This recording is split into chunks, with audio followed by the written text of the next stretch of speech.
Avocado செடி வெண்ணெய் பழம்னு சொல்கிறாங்க இல்லையா, இது வந்து மார்க்கெட்டில் இப்போ நல்லா கமர்ஷியலாக விவசாயிகளே நடவு பண்ணுறதுக்கு விரும்புகிறாங்க. நிறைய பேர் நடவு பண்ணிகிட்டே இருக்காங்க. இது ஓரளவு நிழலை விரும்பி வளரக்கூடிய செடி. இது எல்லாமே ஒட்டு செடி தான். ஒட்டு செடிங்கிறதுனால இது 3 வருஷத்தில் கண்டிப்பாக காய்க்கும். விதை செடியாக இருந்தால் நமக்கு லேட் ஆகும், 6-7 வருஷம் கூட ஆகும். இப்போ இதனுடைய வயசு பார்த்தீங்கன்னா ஒரு வயசு அளவு வளர்ந்துருச்சு செடி. நம்ம ஒரு சின்ன செடியை நட்டோம்னா எவ்வளோ உயரம் வளருமோ ஒரு வருஷத்துக்கு அளவு வளர்ந்துருச்சு. இதை இன்னும் 2 வருஷத்துல இது காய்க்க ஆரம்பிக்கும். அந்த மாதிரி நல்ல செழிப்பான செடியாக இருக்குது. இந்த அவகோடா செடியை பொறுத்த வரைக்கும் நிழலை விரும்பக்கூடிய செடி. நம்ம இது வந்து நல்ல ஹில்ஸ் ஏரியாவில் வளரக்கூடிய செடியை தான் நம்ம சமவெளியில் வளர்க்க ஆசைப்படுறோம். அப்படிங்கும்போது நிழல் கிடைக்கிற மாதிரி பார்த்துக்கணும். நிழலான இடத்துல தென்னந்தோப்புகளில் வைக்கலாம். அப்படி தென்னந்தோப்பு இல்லைன்னாக்கா நம்ம வந்து சுற்றி ஒரு 4 வாழை மரத்தை வச்சா ஒரு நிழல் கிடைக்கும். அதுமாதிரி அந்த ஹியூமிடிட்டி கிடைக்கும். அதேமாதிரி மண்ணும் வளமாகும்.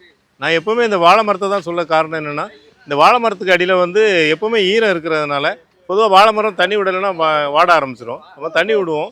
அப்போ தண்ணி விடும்போது நுண்ணுயிர்களுடைய பெருக்கமும் அதிகமாக இருக்கும். அதுக்காக அந்த வாழை மரத்தை எல்லா செடிக்குமே நிழலுக்காக நான் ரெக்கமெண்ட் பண்ணுறேன்.